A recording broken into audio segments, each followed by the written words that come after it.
Property India में आपका एक बार फिर से स्वागत है। बात करते हैं मुंबई की। मुंबई में हजारों इमारतें ऐसी हैं जो क्लास 2 जमीन पर बनी है, यानी वो जमीन जिसका मालिकाना हक कलेक्टर के पास है। इनमें से कुछ इमारतें बेहद पुरानी हैं और जर्जर हो चुकी हैं। ऐसे में इन्हें मरम्मत की जरूरत है, लेकिन बिना कलेक्टर की इजाजत के यहां कोई काम नहीं किया जा सकता और बार बार ये इजाजत लेना आसान साबित नहीं होता। दरअसल पिछले साल महाराष्ट्र सरकार ने फैसला लिया था कि वो क्लास 2 और लीज होल्ड जमीनों को फ्री होल्ड करने की कवायद शुरू करेगी और इसके लिए वो महाराष्ट्र के 1966 के राजस्व नियम कानूनों में बदलाव भी करना चाहती है। लेकिन एक साल गुजर जाने के बाद भी और प्रमुख सचिव के तहत एक कमेटी बनाए जाने के बाद भी अब तक इस नीति को लागू नहीं किया जा सका है। इसका नतीजा ये है कि जो लोग इन इमारतों में रह रहे हैं उनकी परेशानियां साल दर साल बढ़ती ही जा रही हैं। कुछ निवासियों ने मिलकर प्रधानमंत्री कार्यालय को चिट्ठी लिखकर इस मामले में दखल देने की भी अपील की है।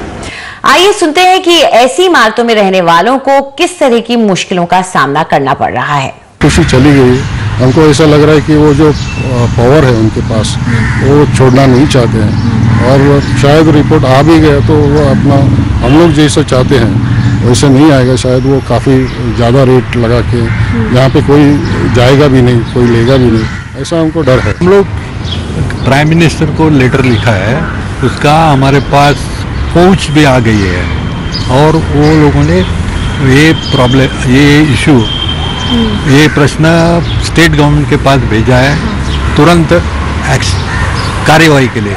लेकिन जब तक इस जमीन को फ्री होल्ड करने की कोई नीति तय नहीं की जाती तब तक जरूरत है कि ऐसी जमीन पर बनी इमारतों की मरम्मत और पुनर्विकास को लेकर किसी तरह के इंतजाम किए जाएं। हम चाहते कम से कम आप रीडेवलपमेंट के लिए क्या करना चाहिए उसको तो कुछ ना कुछ पॉलिसी रखिए। उस पॉलिसी आने से कम जो रीडेवलपमेंट अभी रुकी हुई है तो रीडेवलपमेंट अच्छी तरह से होगा। क्योंकि आज बिना पॉलिसी का लोगों को पता नहीं चलता कि किस तरह से मिनिस्टर उसके ऊपर निर्णय लेगा, कलेक्टर क्या निर्णय लेगा और इसमें वक्त बहुत जाती है। तो यदि आप अच्छा पॉलिसी लेते हो जिसमें से तय हो जाता है कि इतना ही प्रीमियम आपको भरना है तो ये अच्छा होगा। सूत्रों के हिसाब से क्लास 2 और लीज होल्ड लैंड को फ्री होल्ड बनाने के मामले में जो कमेटी बनाई गई थी उसकी रिपोर्ट को आने में अभी वक्त लगेगा, क्योंकि कमेटी अभी किसी भी नतीजे पर नहीं पहुंच पाई है। एनडीटीवी को ये भी पता चला है कि कलेक्टर्स लैंड पे जो हाउसिंग सोसाइटीज है उसके पुनर्विकास के लिए एक नई नीति जारी की जाएगी। लेकिन क्या ये नीति रीडेवलपमेंट का इंतजार करने वाले होम ओनर्स के फायदे में होगी या नहीं, ये तो वक्त ही बता पाएगा। मुंबई से कैमरा पर्सन हरमीत सिंह के साथ अश्विनी प्रियोरकर, एनडीटीवी।